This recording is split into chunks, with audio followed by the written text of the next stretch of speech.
This BOF Lab is brought to you in partnership with DHL, the e-retail and fashion industry's leading global logistics supplier.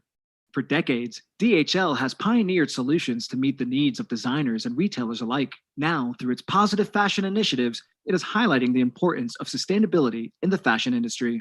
Learn more at dhl.com. Good afternoon, good morning, and welcome back to BOF Live.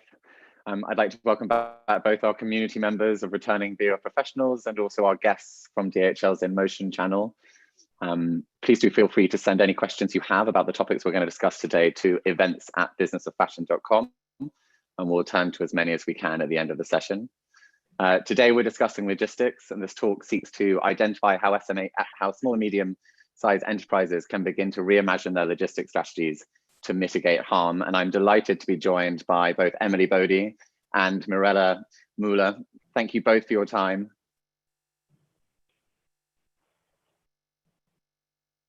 Thanks very much, Robin. Very excited to meet everybody here. Thank you, Mirella, and thank you, Emily. From identifying common roadblocks and identifying the accessible solutions, we aim to provide immediately actionable insights for both business owners and decision makers to adopt into their daily decision-making processes. I think as we are all on some level aware, the speed and convenience of delivery windows expected by consumers has become inherently unsustainable. Routes are increasingly atomized through more stops and multiple delivery attempts required for some orders. And the intricacy and density of distribution channels has grown exponentially. I think we may have just lost one speaker, but I will continue as we are, and I'm sure we'll resolve that soon. Richard Wilding, who's a professor of supply chain strategy at the Cranfield School of Management, describes it that the pandemic has given online shopping a significant boost, accelerating its growth, but retailers and their customers must understand the true cost to serve. And so far, few do. Today, as consumer expectations that brands act in a more responsible manner grow, understanding that true cost of service has never been more important. So today we're sharing DHL's global insight on how emerging and established fashion talent can reconsider how they operate, and also sharing Emily Bode's insight as to how she, as an entrepreneur, a lauded entrepreneur in the space, has approached things from her personal experience. Mirella, just while we work through getting Emily back online, could you share with us all why DHL chose to act so early when it came to thinking about logistics, operations, but business as a whole in a more responsible manner? Yes, absolutely. And thank you, first of all, Robin, for giving us this opportunity. Yeah, I think DHL, as you said before, so we have been committed to partner in the fashion industry for a long time. Yeah, I think we really see the value here, and we have been working in this area for decades together.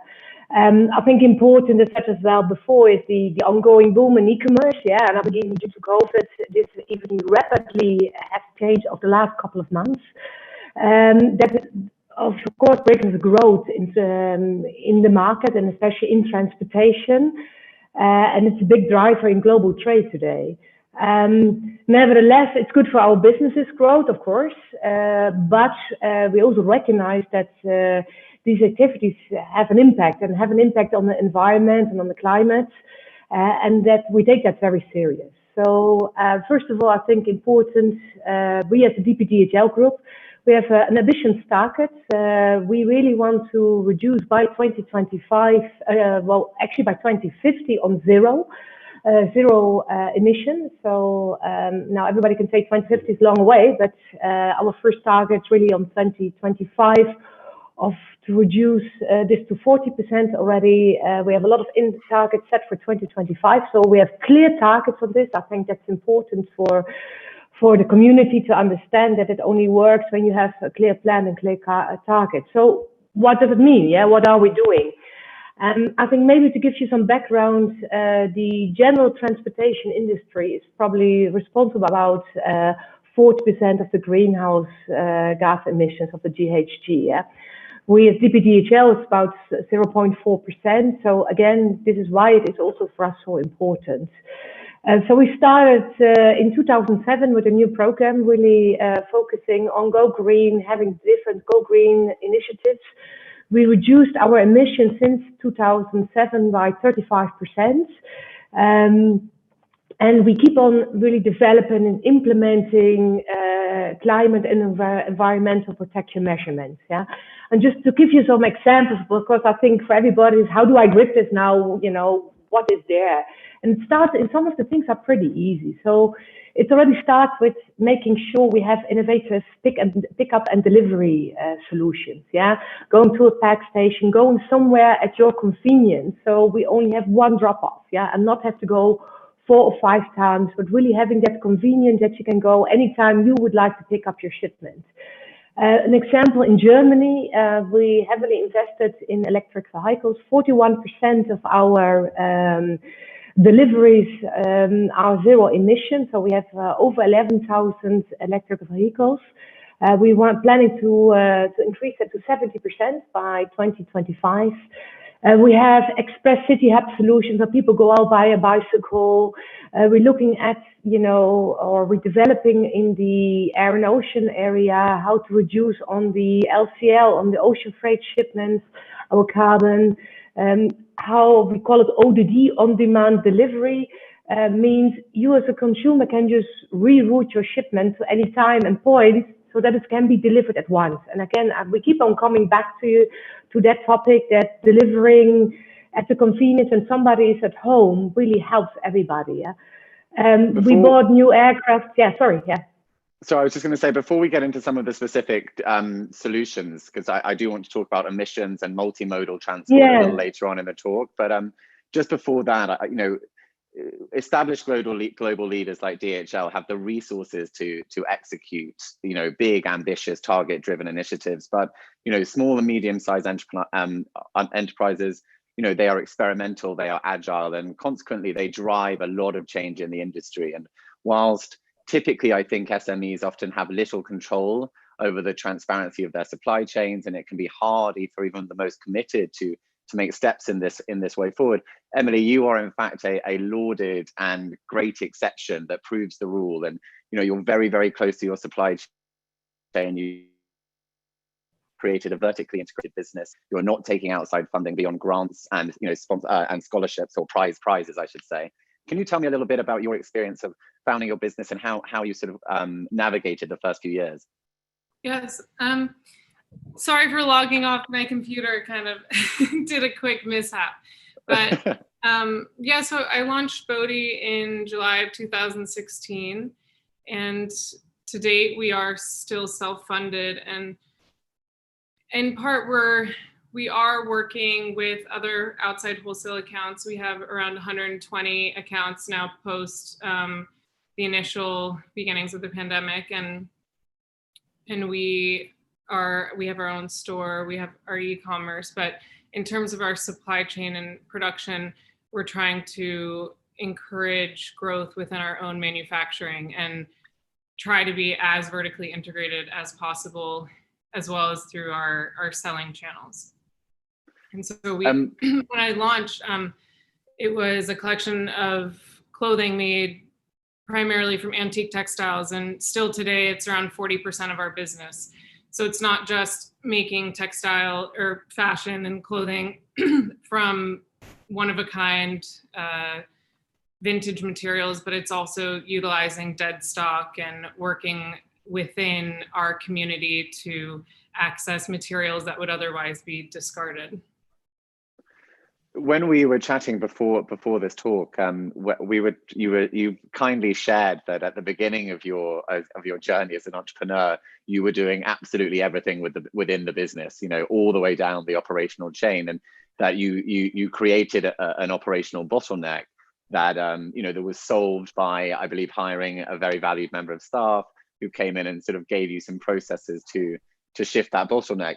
That's now evolved slightly further, and you've started measuring the metrics of your business. You've started sort of really considering, certainly in the studio, you mentioned how long things should be taking, where things are going. And it seems, Mirella, as you were saying, you know, data is the first step of understanding the impact of your business. And that data can both inform delivery patterns, it can inform how consumers want their things to be delivered, but it also should inform production and planned transportation, planned supply chains, etc. So Emily, maybe you could tell us a little bit more about which data you've started thinking about collecting and what you'd like to do with it. And then Mirella, perhaps you can identify some sort of the best practices or best in class examples that DHL is aware of when it comes to starting to collect data analytics. Yeah, for now, I mean, it's definitely something that we need to invest a bit more into, but we were originally collecting data just on the product itself. So having transparency along the supply chain. I recently won the Walmart Prize Award, which was on innovation and transparency. So measuring data from the start of wool production and through to the finished product. We're also measuring within our studio, which is kind of what you mentioned, based on what our output is. And because we rely so much on our handwork and craft, that it's something that is easily costed when we work with factories and tailors, but when we work to grow our own manufacturing, it's a little bit more difficult. So implementing those processes and procedures has been really valuable and allowed us not to bottleneck in our production. So measuring, how many shirts are cut a day and how long does it take to mend something. So much of our practice has to do with the preservation of these textiles and the preservation of an antique quilt, for example. And if our margins still stand true and are quite good based on how much labor is involved in the preservation of these items. Mirella, you identified to me, that data is really important to forecast demand and the ability for that to allow you to plan production and transportation ahead of time. Perhaps you could go into a little bit more detail about why that's so important and what the potential positive impacts are if you do that correctly. Yeah, absolutely. I think that goes across the complete supply chain. Yeah, it starts really with the upstream. So how do you plan your transportation in the best mode when production is ready? Yeah, and that is from an environmental perspective. It depends, of course, how fast the production is. If it's fast fashion or but it starts with how to plan your upstream, how to plan your air freight, your ocean freight, the best route, optimizing. Customs. It goes complete to that. I think especially then, based on arrival, is really route cause optimization. So how to plan the routes to the warehouses, to the shops, how to optimize that. Yeah, we have a company in DHL Green Plan, and we really look at the best algorithms, how really to plan this and to optimize this, again, to reduce emission, crucial. And then it goes to the last mile, how can we reroute the couriers in the best way, optimize daily the routings, but also how to make sure of when we know people are at home, the best times, the best delivery slots and that. So for everybody from a speed, but especially from an environmental perspective, data planning, absolutely crucial. And we can still do better altogether. Yeah? Absolutely. I think that's going to be the underlying message throughout. When we think about optimization, and you've mentioned already in this talk, it's come up in all of our meetings before, this idea of ensuring that the delivery of your garment, when it finally reaches the end consumer through e-commerce, that happens on the first possible time is super, super important. That you create a delivery system which is agile enough and receptive enough to ensure first-time delivery. Mirella, do you have any sort of data and even if it's sort of finger in the wind stuff as to how important that or how much potential positive impact could be achieved if all of us did better and all of us achieved a first time delivery every single time, just to give our community a scale of the possible positive impact of all of us doing better together? I don't have really a number I could give you on that. But I think you can imagine the impact of a driver going instead of 3 times, only 1 time to your house door. Yeah, and just multiply that by the amount of people ordering and living in the country. So I think you can imagine that is just a small part already of the supply chain, but the impact on that, going from 2 delivery attempts to 1 delivery attempt, and just imagine that in the calculations. We have a long way to go when it comes to how well we can optimize the various systems that connect product to consumers and delivery. But optimization can only go so far.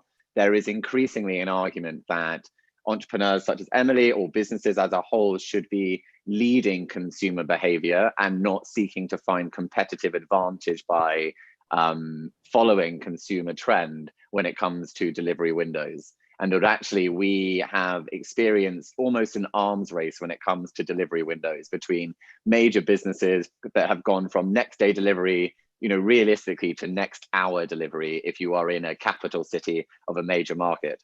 And now, that's fantastic for the convenience of consumers, but it's very difficult to reconcile that convenience with the increasing expectation of customers that businesses do better and that they manage to, really measure the impact they're having. Emily, how do you communicate with your customers when it comes to maintaining the values that underpin your business model that may at times be slightly inconvenient or may at times mean that there isn't another colorway or et cetera, et cetera? Yeah, well, to start, we had quite a different experience with shipping. We had always had on our website that it would take 2 weeks to even begin to ship your product. And I think that being honest around that, and because we have so much to do with customization and personalization, that when you explain that to the consumer, they don't care as much, right? And they're more forgiving, especially when they hear that, maybe we're doing our own in-house fulfillment, or we're investing in staff to create a community and of young people to, instead of warehousing at the beginning, right? And I think people are more lenient when the narrative is there. And in terms of, gosh, we definitely bottlenecked with fulfillment for sure, and we're learning a lot right now. But in a way, by doing it in-house, for example, that saved us during the initial pandemic, because we were not reliant on outside companies to make sure that our product could get delivered well, and everyone was solely shopping online. So we didn't owe deposits to a warehouse. We were totally in control on when our employees felt comfortable working, where we could work, and if we could work safely to get the product out. And I think that's really important, instead of maybe jumping on something that is perhaps, a set cost, that we could really grow it ourselves and still hit the right percentage in our margins for something like delivering our product. Mirella, something that struck me was we have experienced, as delivery routes have become atomized, we have experienced this sort of real step forward when it comes to convenience in delivery and how quickly we can get the goods we want. But actually, as urbanization continues and we are in a bit of a lag before the next big technological boom that may impact the delivery of the last mile, it may actually get more challenging to deliver over the last mile. I wondered if you could share anything when it comes to just the shifts of crowded urban centers that you discussed in the DHL white paper. Yes, absolutely. I think, we need to look at different ways of how to deliver, and how to optimize that. Also of alternative ways of, like we do, for example, in the Netherlands, where people hold shipments in their garage, the neighborhood concept. So we need to work more in that way, Or in Sweden, where we piloted a couple of years ago, maybe too early, of using people who are driving anyway out on the countryside to take the shipments. And that. So I think we need to look at different models, how that could work. But I think also a little bit to what Emily said before, I think the speed is one thing, and I don't think it's more about finding convenient ways which are sustainable. When you anyway walk somewhere, why not taking your shipment with you? Why do it need always to be the doorstep, or So yes, I think we're all going to be looking at new models and combining that, like we do with having shops and supermarkets where you can pick it up, or really put it more in your daily lifestyle and reducing in that way also the impact on the environment. Could you share more a little bit about what the neighborhood strategy was in, I believe you said the Netherlands, if that sounds... Yes, my home country. Yeah, no, I think that's, for example, where you look at that, it's using really, you know, how life works. So where we have people in the street who say, I have a garage, it's often retired people, for example, or people being at home, what is a select drop points for us. And if you then order something, you can just give that to the select drop points. And for this, for example, this gentleman opens his garage. It's all, of course, scanned. It's all in the system. But you can go there at your convenience in the evening, just on the corner of the street, for example. And I think these are the type of things we need to start looking into. And I think everybody is happy with that. It's somebody who helps us of being that collection point in the neighborhood. At the same time, it keeps the family who's working the convenience to pick it up. And again, we can reduce cars driving around because you just go to one point instead of to 20 or 30 house doors. Moving on slightly to sort of similarly rethinking about how we can localize supply, I guess. And you know, Emily, you have a very specific product that you're seeking around the world in terms of the dead stock and antique fabrics that are going to work for your business and your aesthetic. And so as a result, you have a very specific supply chain. But by and large, it seems that really looking at last minute on-demand production and really thinking about how businesses can move both their stock and their supply in a more localized fashion seems to be one of the key areas that a lot of people are exploring. Emily, could you maybe give me any sort of backgrounds or thoughts you've had on reshoring any supply you have, despite you know obviously there are challenges in where you can get your product? Yeah, well, so the antique aspect of our business is around 40%, and we also do a lot of domestic manufacturing and manufacturing in India and Peru. Most of these companies have a rural social good component, but in New York, there is that ease of being able to put in product and have a very fast turnaround, and especially with the investment of our own manufacturing. I'm trying to think like if there's something, you know, from a sustainability perspective and in terms of having a quick turnaround, we work quite a bit with jobbers, and that has become a big part of our business model, and being able to assess where we can get stock and where we can get stock, whether that means, you know, hundreds of yards, thousands of yards, or really just for, you know, custom product, and looking towards some tried and true family owned businesses here in New York has been really helpful, you know, as a company that's growing. Mirella, how significant do you think nearshoring of fashion suppliers could be on a global level, given DHL's sort of bird's eye view? I think it's, of course, at the end, it's also related to cost. Yeah, I think that's also what we said at the beginning when you opened. You know, I think everybody has a stake in this, but it doesn't come for free either. Yeah, I do think nearshoring is important, and I think that's what a lot of companies are looking at for different reasons, from environmental perspective, but also having different based on, you know, due to the COVID situation, everybody learned, you know, to look different at their supply chain. So I think nearshoring, but also I think Emily said it as well, to have your stock closer, probably, yeah, more regionalized. So I think that's an important one. Why fly every single shipment over, yeah?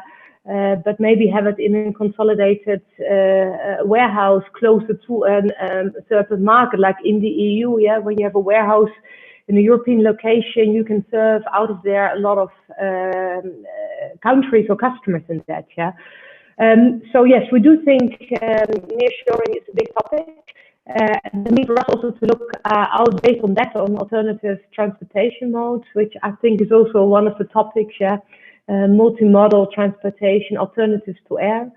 But definitely nearshoring is what we see happening more and more, and also important to adapt to the challenges we're currently all facing. Just before we move on to emissions and multimodal transportation and and also rationalizing some of the packaging that's involved in the fashion business. Emily, you're in the process of, or forgive me, but I believe you've launched and you're in the process of growing what you intend to be a very scalable repair, tailoring, and reuse business. And I know that repair and mending is already a part of your business, and it's already something that you do, but that you really see your ability to grow that part of the business in addition for your ability to sell new product to existing or new consumers. How are you approaching that kind of operational complexity when there is going to be a number of touch points with the customer that you can train their behavior, as it were? But tell me any thoughts you've had thus far. Well, so we opened our store in November, and it's become quite apparent that people are interested in the idea of repair and the idea of tailoring even upon their first purchase of the garment. So we offer that, free of charge to tailor your garment, on the spot. But we also are looking towards figuring out the best possible way to offer repairs in the future. By offering it in the store, it does bring people back into the shop, and that's a very important part of our community that we're building, and it allows for an extended product life cycle. So we want people to invest in their clothing and continue to, have our flagship store as a place to really interact with our brand and interact with our staff, as well as, future product that we offer. Sure. Thank you. Moving now to packaging, which is probably one of the areas that I think consumers find it most easy to understand. It's for a while now, a number of major e-commerce businesses have offered sustainable packaging. It was one of the first things to go, I think, in terms of how consumers were interacting with fashion with fashion delivered through e-commerce. Mirella, DHL has done quite a lot in this area in terms of supporting the experimentation around alternative materials and thinking about how we can remove unnecessary packaging throughout the supply chain all the way down. Can you share with the community what the principles they should adopt, or what the key principles to having a rational packaging strategy for whatever type of business you're in? Yeah, I think the different elements of that. I think first of all, the material you are using, and I just we all know you order something online, can you use it again for returns? So look at the material, apart from being recycled material, is it stable? Can you use it again? So really limited how much packaging we use. Look at the filling material. I think you also all know that you get a big box and there's something small in there. There are two elements of that. If it is packed wrong, it damages during transportation. You can't reuse the box. So look at the material, look at the size, look that you can reuse it. We are continuously going into workshop with our customers of identifying new packaging materials, new ways of using cages, reusing cages. So looking at packaging, it's not only the last mile, but also in the transportation mode across the world, of how to optimize that, use recycled materials, reduce plastic. It's really something also SMEs can really influence themselves. So check what is the material, but please make sure you pack it right and that you can reuse it. And also the filling material you are using, these are easy things you can influence, and it really brings a big extra effort. And we continuously work, we have a whole development group of looking at new way of packaging, new packaging materials. So for us, this is really an ongoing development in every part of the supply chain. You mentioned just at the end there the supply chain, and how have you seen retailers or brands, or you may not be privy to these conversations, but it's interesting to think about the influence that retailers and brands can have up the supply chain, and how they can influence how their goods are delivered to them before they retail them. Do you have any advice or any awareness you can share with the kind of packaging that might be involved in the shipping process from production and manufacturing centers to brands and retailers in their retail locations. Robin, you were breaking away for a moment. Can you just repeat the question once again? Sorry, or just, yeah. Sorry, Mirella. I didn't ask it very clearly either, so I'll try and do better. No, I was just gone for a moment, that's all. I think often we as an industry and as a community we think about packaging as the journey from shop to consumer, or from distribution center to consumer. And actually, all the product that is being shipped from production centers and manufacturing hubs around the world is being packaged to be delivered to the retailers or to the brands. And I wondered if there was anything you could share in terms of awareness of how much that packaging might have an impact, or why it's important for retailers and entrepreneurs to really discuss with their partners what packaging is being used for their goods to be delivered to them before they eventually reach the end consumer. Yeah, so I don't have really figures on that, but for sure we can share it if somebody is interested in more detail.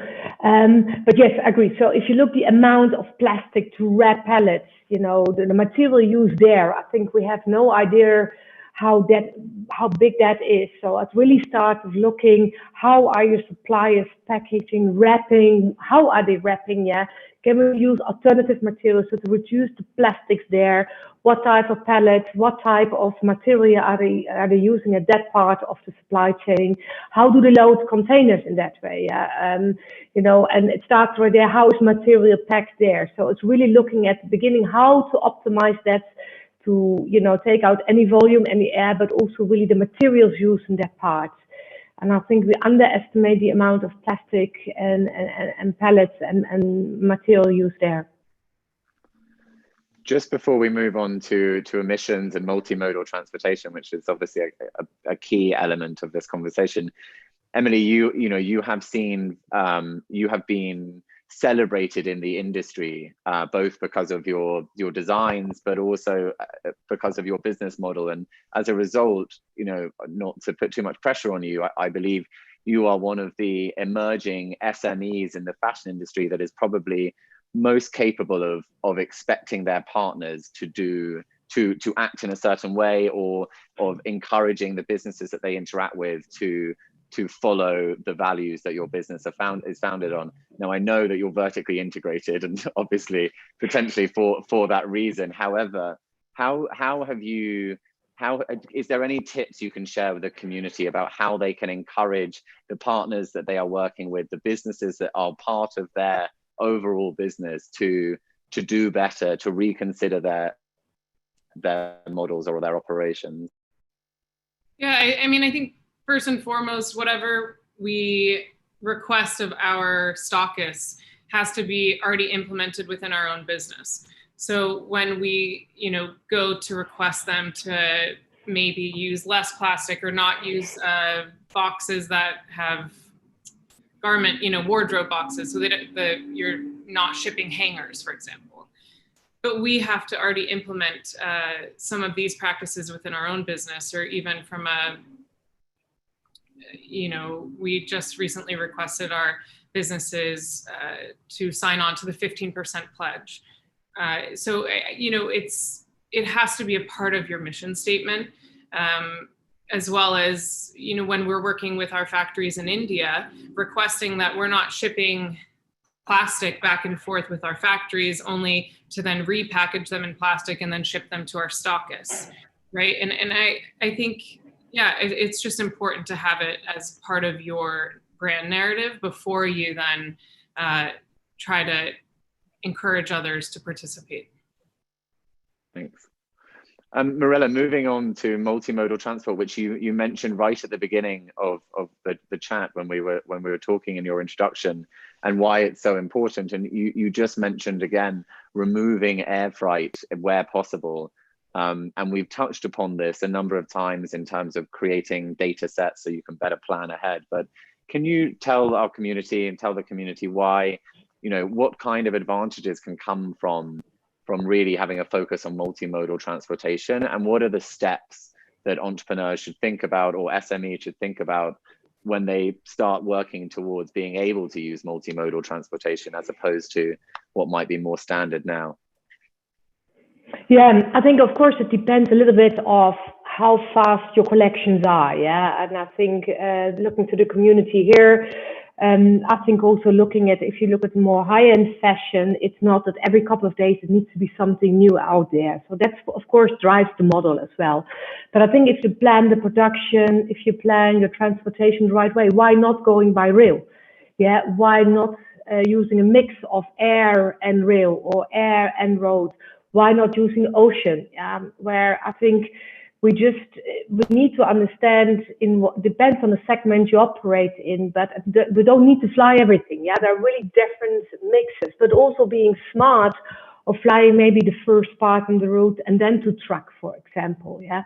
And I think we as a company have been looking more and more in alternative models, using now, for example, trains and trucks out of China into Europe, where I think for a couple of months, people were not considering. Now, I think this is really of planning right, and I think for an SME, that's also the learning going through that, how to plan my production depending on the countries. I think we also are now in a challenging situation due to COVID, based on capacity. That also drives us to look at alternative models. But we do think that multimodal and combining solutions is the way forward. And we successfully piloting that with quite some large fashion players. So definitely yes. Which comes back again of also looking of where to keep your stock. Yeah. So look also on more regionalized type of stock taking models. One thing that goes hand in hand with considering emissions and multimodal transportation is targets, and certainly for larger SMEs, but also for SMEs that expect that are answering calls from consumers to be better at reporting their impact. Mirella and Emily, I will come back to you in a second, but Mirella, can you talk to me a little bit about why science-based targets are so important and some of the ways that DHL has considered, what kind of initiatives they sign up for, what kind of major emissions do you track, and why have you chosen those, and why is it important that the industry gets around those specific targets? Well, I think if you set a target like we do, and if you have such a big impact in a branch like ours on emission, you need to set clear targets to follow that. And I think what we did in these targets, the CEOs of each of the DPDHL business units, as you know, we are quite a large company with going from warehousing to last mile transportation to air freight and road freight, so all different elements. And you need to set really clear targets on your emission to measure, to improve, to keep the pressure on, and also really to keep the investments and developments going.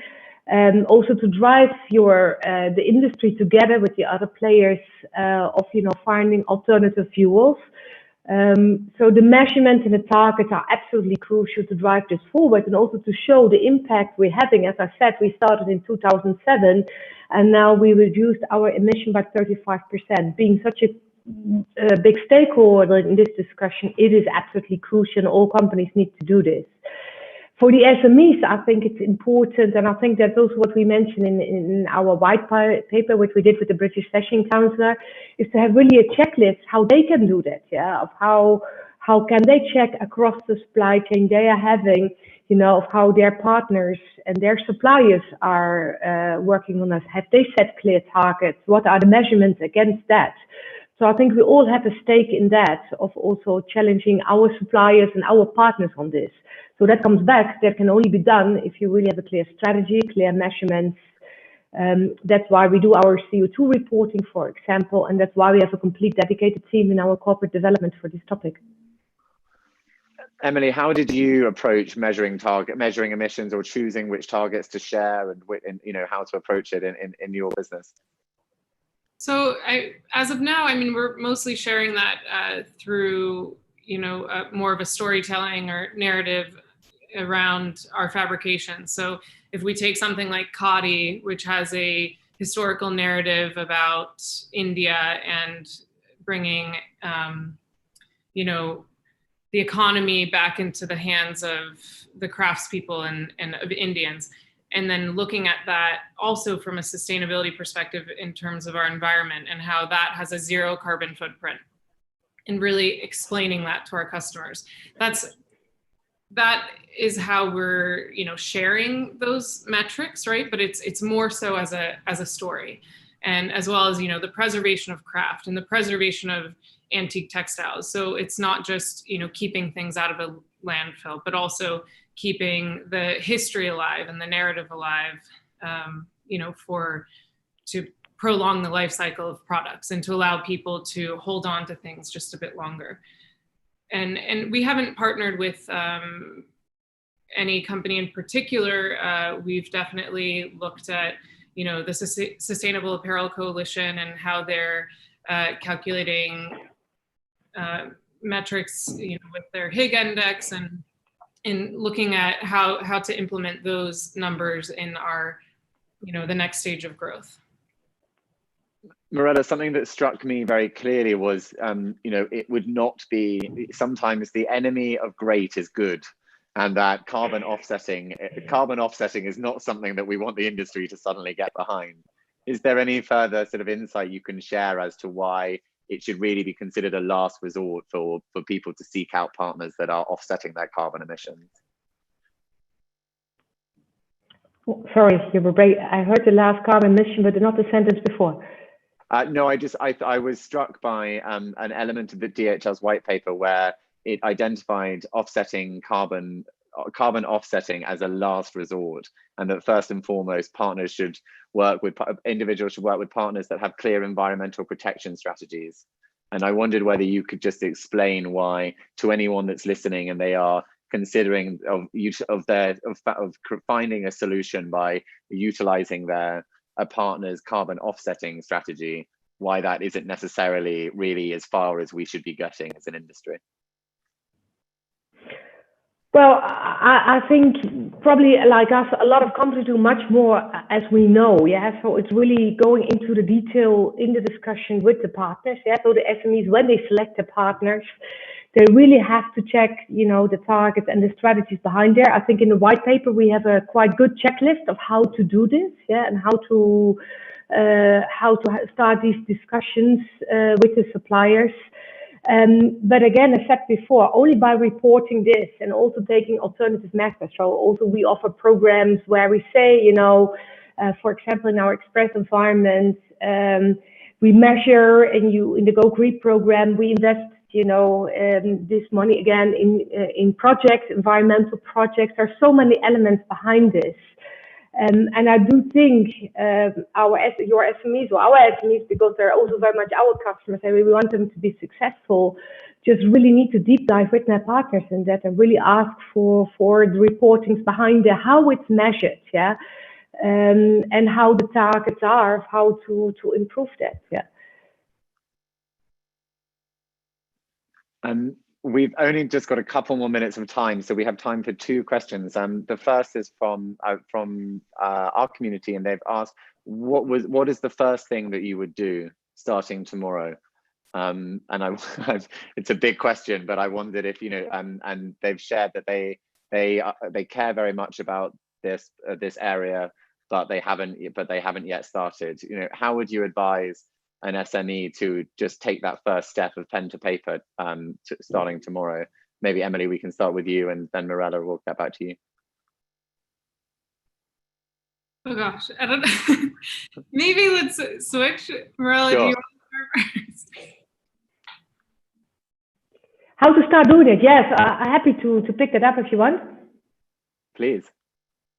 Yeah, well, again, take that checklist, which we have in the white paper. It really, really will help you sit down, really go through different elements. Yeah, it's not only about logistics, it goes across all the elements. And you will be surprised to see this by, understanding your supplier strategy, looking at your packaging, looking also, there are elements which we had a chance today not to talk about this, but how to do return management, how to improve that, circular environment. I thought Emily mentioned before, what I thought was great, going back to the shop of getting things repaired. So why not look at it that you get things sent back to you and repair it? Yeah. So I think there are small steps to be taken. Look at your suppliers, look at your packaging, look at, is it really speed or is it more flexibility where the customers can pick up their shipment? really reduce plastics. I think there are loads of materials you can use as alternatives. Make sure packaged material can be reused. And I think that's already easy steps to take and to start the discussion, absolutely. Just before we turn to Emily, we'll make sure that that checklist appears in our write-up of today's conversation, and there'll be a link to the DHL white paper. So anyone that wants to learn more can do so through that. But Emily, what are your tips to start?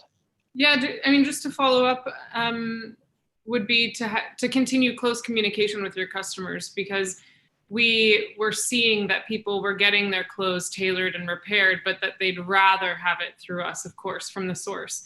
And that only happens with really good communication from a customer service perspective, as well as, you know, understanding that some of our customers would be put off by having their product shipped in plastic, right? So of course there's much larger partners of ours that have to ship in this method. But if we can bring back some of that shipping and fulfillment into our own centers, then we could really have from product development into, you know, end product to our customer in the exact way that we want it, in the most sustainable option available. My final question, this one's to you, Mirella, is what's one good solution to offer customers a competitive advantage in the logistics? I think so, and to clarify that, you know, it's interesting that we used to think of competitive advantage of speed to consumer. There were a number of different things that could really distinguish you, but as we've discussed throughout this conversation, consumer attitudes are changing, you know, the approach that should be taken. So what do you think is going to build competitive advantage in the near to mid-term? Well, I think Emily made a good point. First of all, is communication, understand what your consumers and your customers really want, yeah? So having this direct contact to your customers, what they really want, it's definitely not always speed. I think we all got in this attitude, it needs to be fast. So understand what your customer really wants. Give them options at the checkout, yeah? I think really the customer should decide, yeah? Does he want to have it early, or does he want to have it in a more economical, slower mode? So give options at your checkout. Give go green options at your checkout, yeah? So give them, if a consumer, and that's where it starts, and I think you mentioned that in the beginning, it doesn't happen without cost and change, yeah? And it needs to be carried somewhere, and that is something we own all together, including the end customer, the consumer. So look at your checkout, look at different partners and checkout options. Leave the flexibility to your consumers where they want to have it delivered, because you do reduce their the cost, but you make your customer happy when they can have it at their convenience, at their point, and with the logistics partner they want to have, yeah? And so I have a DHL pack station on the corner of the street, and I want everything there, yeah? I don't want to go to the other part of the city because I'm not always at home, yeah?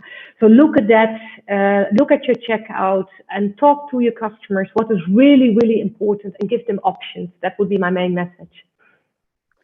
That's a fantastic message for us to close on. Mirella, Emily, thank you so much for sharing your wisdom and your experience with our community. I certainly appreciate it, and I'm sure they will. I hope you have a lovely remainder of your days. Thank you again. Thank you, and all the best to Emily. Great business content, really love it. Oh, thank you. Thanks, guys. Bye-bye. Have a lovely day. Thank you all for joining. We'll be back next week with we'll be back next week with more BOF Live. So do check it out then. Thank you. Thanks. Bye bye.